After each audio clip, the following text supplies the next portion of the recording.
الحمد لله وكفى وسلام على عباده الذين اصطفى أما بعد فأعوذ بالله من الشيطان الرجيم بسم الله الرحمن الرحيم ولله على الناس حج البيت من استطاع إليه سبيلا وقال الله تبارك وتعالى في موضع آخر وأذن في الناس بالحج يأتوك رجالا وعلى كل ضامر يأتين من كل فج عميق وقال الله تبارك وتعالى في موضع آخر الحج أشهر معلومات فمن فرض فيهن الحج فلا رفث ولا فسوق ولا جدال في الحج صدق الله المولانا العظيم وصدق رسوله النبي الكريم ونحن على ذلك لمن الشاهدين والشاكرين والحمد لله رب العالمين اللهم صل على سيدنا ومولانا محمد وعلى آل سيدنا ومولانا محمد وبارك وسلم بزرگان محترم اور عزیز دوستو، ابھی خطبے میں جو آیات مبارکہ میں نے تلاوت کی ہیں، یہ آیات مبارکہ حج سے متعلق ہیں، اور آپ حضرات سوچ رہے ہوں گے کہ مفتی صاحب نے حج سے متعلق آیات تلاوت کی ہیں، لیکن یہ حج کا زمانہ تو ہے نہیں، تو پھر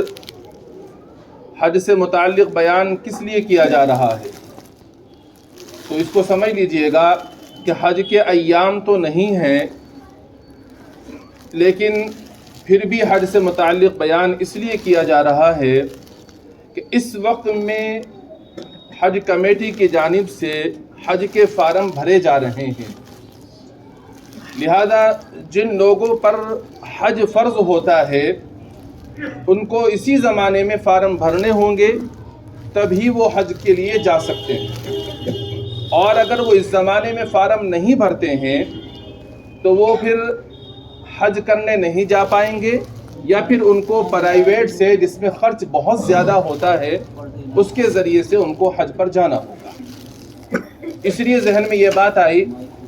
کہ آپ حضرات کے سامنے اس موضوع پر گفتگو اور بات چیت کر لی جائے، تاکہ سبھی حضرات کو یہ بات معلوم ہو جائے کہ حج کن پر فرض ہوتا ہے اور کن حضرات کے لیے حج فرض ہونے کے بعد جانا ضروری ہوتا ہے، اور حج فرض ہونے کے باوجود اگر کوئی اس حج کی ادائیگی نہیں کرتا ہے تو اس کے لیے کیا وعید حدیث مبارکہ میں بیان فرمائی گئی ہے، وہ آپ حضرات کے سب کے سامنے آ جانا بہت ضروری ہے، تاکہ جو حضرات باوجود حج فرض ہونے کے حج کرنے نہیں جا رہے ہیں وہ اس وعید میں شامل ہونے سے بچ جائیں، یا جو حج فرض ہونے کے باوجود اب تک نہیں جا سکے ہیں، ابھی وقت ہے، وہ حج کا فارم بھر دیں، انشاءاللہ نمبر آئے گا تو ان کے لیے حج پر جانا آسان ہو جائے گا۔ تو بزرگان محترم، سب سے پہلے آپ یہ سمجھ لیجئے گا کہ اللہ تبارک و تعالیٰ نے اسلام کی جو بنیاد رکھی ہے وہ 5 چیزوں پر ہے، جو بنیادی ارکان ہیں وہ 5 ہیں۔ چنانچہ ارشاد فرمایا حضرت نبی کریم صلی اللہ تعالی علیہ وآلہ وسلم نے، بنی الاسلام علی 5 شہادت ان لا الہ الا اللہ وان محمدا عبدہ ورسولہ، کہ اللہ تبارک کہ اسلام کی بنیاد 5 چیزوں پر رکھی گئی ہے، ان میں سب سے پہلا جو رکن ہے وہ کلمہ شہادت لا الہ الا اللہ کی گواہی دینا ہے، اور اس کے بعد نماز پڑھنا، روزہ رکھنا، اور استطاعت ہونے کے بعد حج کرنا، یہ اسلام کا اہم اور بنیادی ارکان میں سے ایک رکن ہے۔ اور اسی طرح سے جن کے اوپر زکوٰۃ فرض ہوتی ہے ان کو سال میں ایک مرتبہ اپنے مال کی زکوٰۃ نکالنا، یہ بھی حج کا ایک رکن ہے۔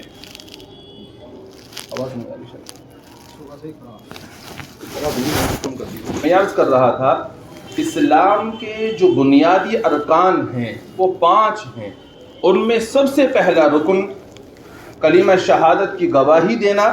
کلمہ لا الہ الا اللہ اس کی گواہی دینا،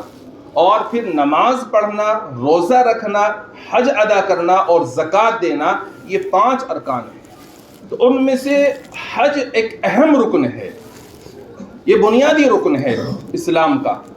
اور یہ حج اللہ تبارک و تعالیٰ نے ہر ایک پر فرض نہیں فرمایا، بلکہ یہ حج اسی شخص کے اوپر فرض ہے جو استطاعت رکھتا ہو۔ چنانچہ ارشاد فرمایا وَلِلَّهِ عَلَى النَّاسِ حِجُّ الْبَيْتِ مَنِ اسْتَطَاعَ إِلَيْهِ سَبِيلًا، اللہ تبارک و تعالیٰ کے لیے، یعنی اللہ تبارک و تعالیٰ کی رضا کے لیے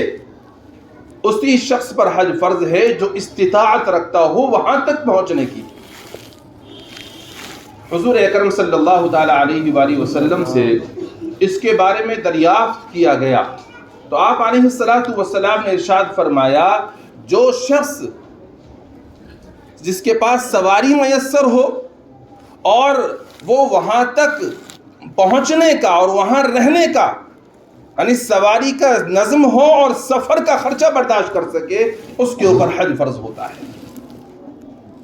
خود حضرت نبی کریم صلی اللہ تعالیٰ علیہ وآلہ وسلم نے حج ادا فرمایا ہے۔ صحیح روایت کے مطابق سن 9 ہجری کے اندر اللہ تبارک و تعالیٰ نے حج کو فرض فرمایا، اور آپ علیہ السلام اس کے بعد میں پھر حج کرنے کے لیے تشریف لے گئے ہیں صحابہ کرام رضوان اللہ علیہم اجمعین کے ساتھ میں، اور اسی حج کو حجۃ الوداع کہا جاتا ہے۔ آپ علیہ السلام نے اپنے حج کرنے سے پہلے یہ بھی صحابہ کو فرمایا کہ تم لوگ حج کرو، اللہ تبارک و تعالیٰ نے تم پر حج فرض فرمایا ہے، اور یہ بھی فرمایا گیا کہ حج کرنے میں جلدی کرو۔ یہ اللہ تبارک و تعالیٰ کی جانب سے نبی علیہ السلام کو بتایا گیا، اور آپ نے لوگوں کو بتایا کہ لوگوں تم پر حج فرض کر دیا گیا ہے، لہذا تم اس حج کے ادا کرنے کی فکر کرو اور جلدی حج کرو، پتہ نہیں کب کیا وقت پیش آ جائے، اس میں تاخیر نہیں کرو۔ آیات مبارکہ اور احادیث مبارکہ کو سامنے رکھ کر حضرات علماء کرام نے اس کی تفصیل بیان فرمائی ہے کہ کن لوگوں پر حج فرض ہوتا ہے۔ جو شخص مسلمان ہو، عاقل بالغ ہو، صحت مند ہو، وہ حج پر جانے کا جو راستہ ہے اس کا خرچہ، اور وہاں پر جتنے دن قیام کرنا ہے اس کا خرچہ، اور واپسی آنے تک کا جو کرایہ ہے اس کا خرچہ، اور جن لوگوں کا نان نفقہ اس کے اوپر واجب ہے، جس کے پاس میں اتنے پیسے ہیں، اس شخص کے اوپر حج کرنا فرض ہو جاتا ہے۔ پھر سمجھ لیجئے گا، حج کے ایام میں، حج کے جو ایام شروع ہوتے ہیں نا، وہ شوال کی، یعنی جس تاریخ میں عید الفطر ہوتی ہے اس کی پہلی تاریخ سے لے کر 9 ذی الحجہ یعنی جس دن حج کیا جاتا ہے اس کی مغرب تک،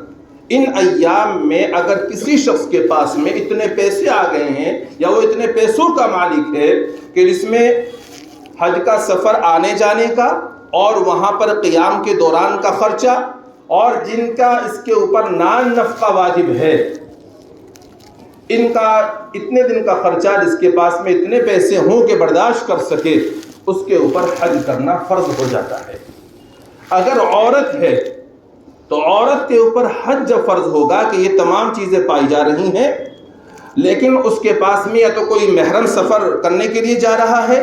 یا محرم سفر کرنے حج کرنے نہیں جا رہا ہے، تو اس کے پاس میں اتنا پیسہ ہونا چاہیے کہ وہ اس کا خرچہ بھی برداشت کر سکے، تب عورت کے اوپر حج فرض ہوگا۔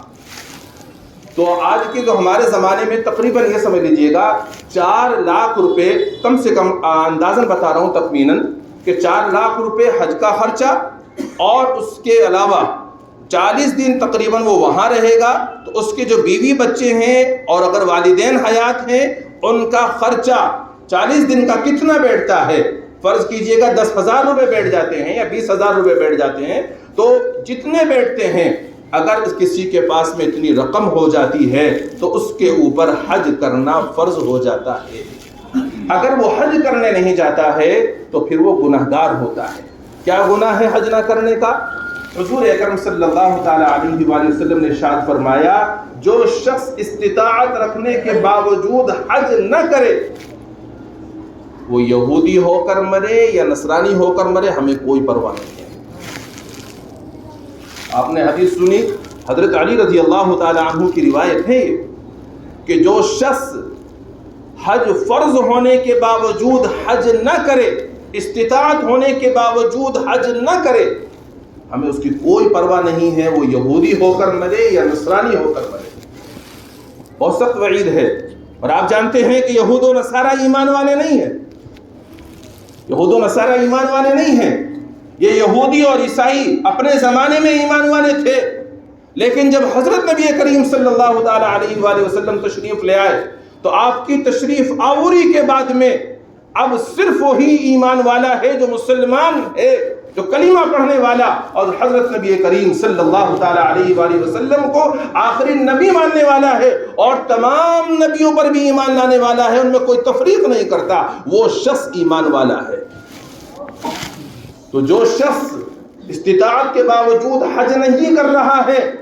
تو کوئی پرواہ نہیں ہے اس کے بارے میں، وہ یہودی ہو کر مرے یا نصرانی ہو کر مرے۔ اس کو اس طرح سمجھ لیجیے گا جیسا کہ نماز کے بارے میں فرمایا گیا کہ نماز کی پابندی کرو اور مشرکوں کی طرح مت ہو جاؤ، یعنی جو نماز کی پابندی کرے گا وہ مشرکوں کی طرح نہیں ہے، اور اگر کوئی نماز نہیں پڑھ رہا ہے تو وہ مشرکوں کی طرح ہے۔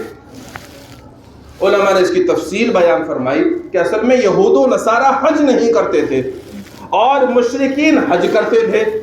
اس لیے اللہ کے نبی علیہ السلام نے ارشاد فرمایا جو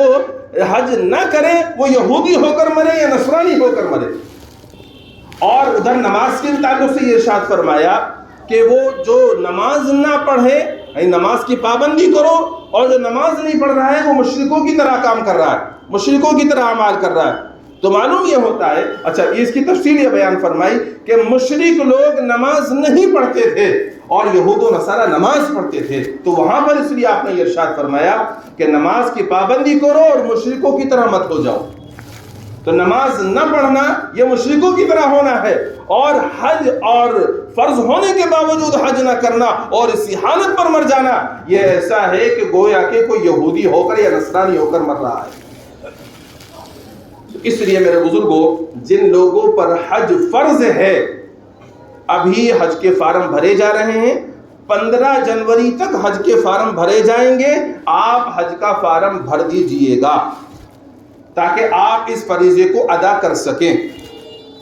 اب بہت سے حضرات ہیں کہ اللہ تبارک و تعالیٰ نے جن کو وسعت دی ہے، جن کے پاس میں استطاعت ہے،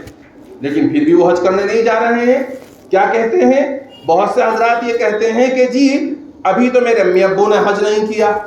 پہلے میں امی اور ابو کو حج کراؤں گا، والدین کو حج کراؤں گا، اس کے بعد خود حج کروں گا۔ تو یاد رکھیے گا، جس طرح سے وقت آنے پر عاقل بالغ کے اوپر نماز فرض ہو جاتی ہے، اور جب نماز فرض ہو گئی ہے تو بیٹا یہ نہیں عذر پیش کرتا کہ جب ابا نماز نہیں پڑھ رہے میں تو نماز نہیں پڑھ رہا ہوں، پہلے امی اور ابو نماز پڑھیں تب میں نماز پڑھوں گا۔ رمضان کب پا لیتا ہے کوئی بندہ، باپ روزہ نہیں رکھ رہا ہے تو بیٹا یہ نہیں کہتا کہ جی ابا جی روزہ نہیں رکھ رہے، امی روزہ نہیں رکھ رہی، میں بھی روزہ نہیں رکھوں گا، جب امی رکھیں گی ابو رکھیں گے تب میں روزہ رکھوں گا،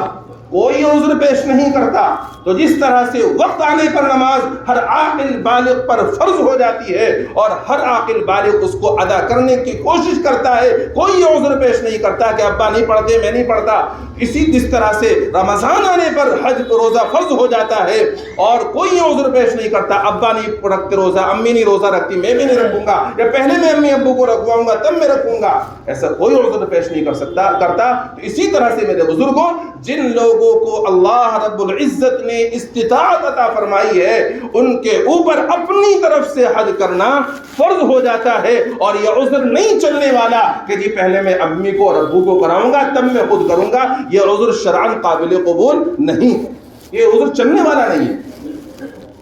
اور اگر اللہ نے تمہیں گنجائش دی ہے تو بھائی تم ابو کو بھی ساتھ میں لے کر جاؤ، امی کو بھی ساتھ میں لے کر جاؤ،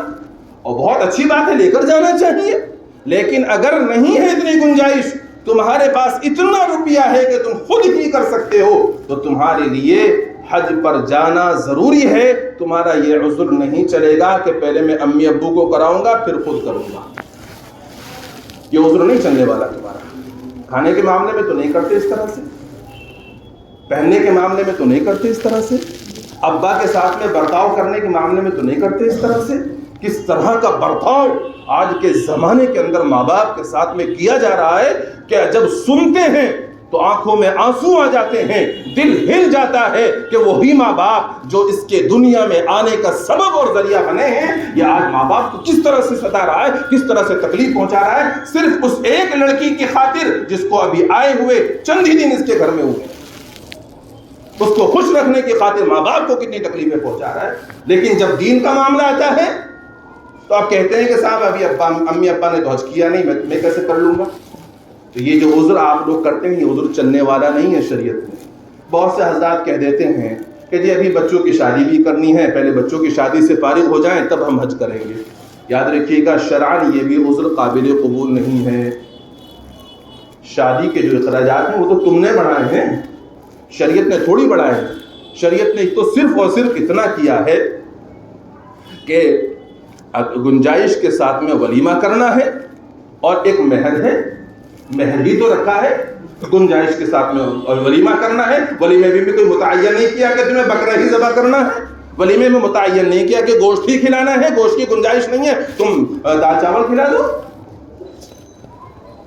تو نکاح میں جو اخراجات ہم لوگوں کے یہاں اس وقت کیے جا رہے ہیں نا، یہ ہم لوگوں نے اخراجات بڑھائے ہیں، یہ شریعت مطہرہ کی طرف سے اخراجات طے کیے ہوئے نہیں ہیں۔ یاد اگر کسی پر حج فرض ہو چکا ہے اور وہ یہ کہہ رہا ہے کہ میں حج ابھی نہیں کرنے جاؤں گا، ابھی پہلے میں اپنے بچوں کی شادی کر لوں، نکاح سے فارغ ہو جاؤں، جب یہ ذمہ داری سے سبکدوش ہو جاؤں گا تب میں حج کرنے کے لیے جاؤں گا، یاد رکھیے گا اگر اسی حالت میں انتقال ہو جاتا ہے تو اللہ کے یہاں یہ عذر اس کا چلنے والا نہیں ہے۔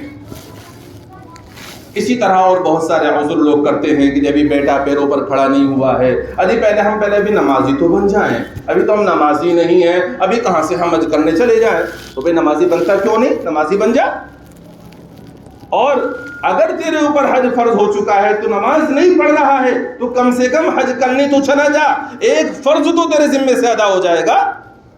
اس سے تو فارغ ہو جائے گا۔ اور پھر جب تو 40 دن 50 دن اپنے گھر سے باہر رہ کر کے حرم کے ماحول میں رہے گا اور وہاں تو نمازیں پڑھے گا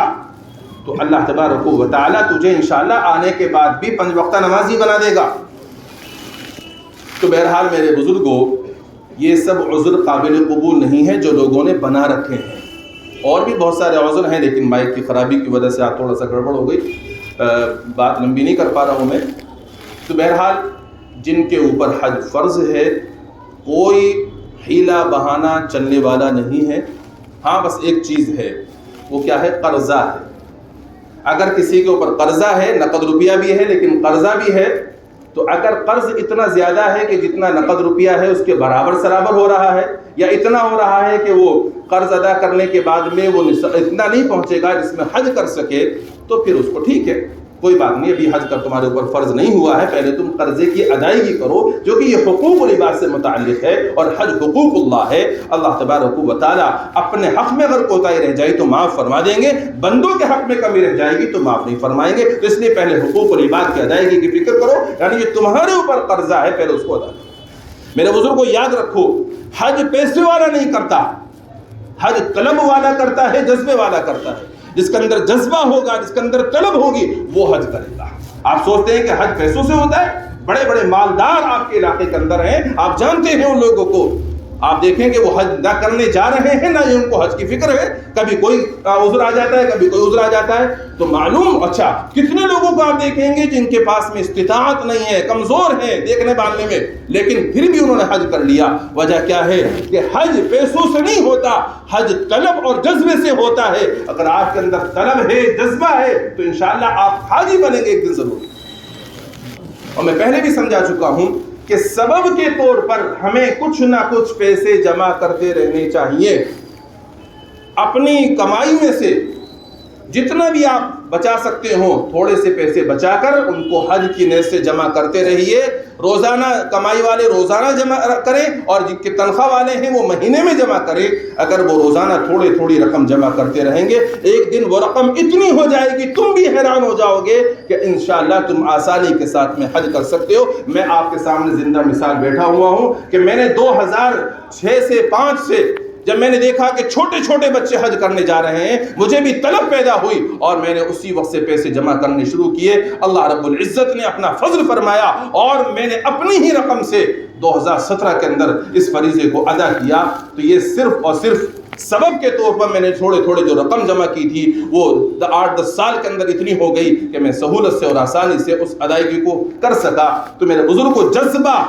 اور طلب اور ساتھ ساتھ سبب کے طور پر کچھ پیسے جمع کرنا، یہ ایسی چیز ہے کہ انشاءاللہ آپ کو ضرور بھی ضرور حج کرا دے گی، آپ کو حاجی بنا دے گی۔ تو ہر آدمی اپنے اندر طلب رکھے۔ اور ایک عمل بتا دیتا ہوں میں کہ ایک تو سبب کے طور پر پیسے جمع کرتے رہیں، اور دوسری بات ہر نماز کے بعد میں آہستہ سے تلبیہ پڑھ لیا کریں، لبیک اللہم لبیک لبیک لا شریک لک لبیک ان الحمد والنعمت لک والملک لا شریک لک۔ اس کو 3 مرتبہ یا 5 یا 7 مرتبہ آہستہ آواز سے پڑھنے کا معمول بنا لیں۔ درود پاک کا اہتمام کر لیا کریں۔ اللہ کی ذات سے امید ہے کہ آپ کو انشاءاللہ بہت جلد حج نصیب ہو جائے گا۔ تو ہر آدمی اپنے دل کے اندر طلب بھی رکھے، جذبہ رکھے، اور جو سبب کے طور پر میں نے کرنے کے کام بتائے ہیں وہ کریں۔ اور جن لوگوں پر استطاعت ہے، جن کے پاس میں، وہ فارم بھرنے میں تاخیر بالکل نہ کریں، فارم بھر دیں، اللہ سے مانگتے رہیں، جو رکاوٹیں ہیں وہ دور ہوں گی، اور آپ سہولت اور آسانی کے ساتھ میں انشاءاللہ حج کے ایام میں حج کرنے کے لیے تشریف لے جائیں گے۔ اللہ تبارک و تعالی سے دعا ہے اپنا فضل فرما کر ہر ایک ایمان والے کو حرمین شریفین کی حاضری کی سعادت نصیب فرمائے۔ اور جن لوگوں پر حج فرض ہے، وہ استطاعت ہونے کے باوجود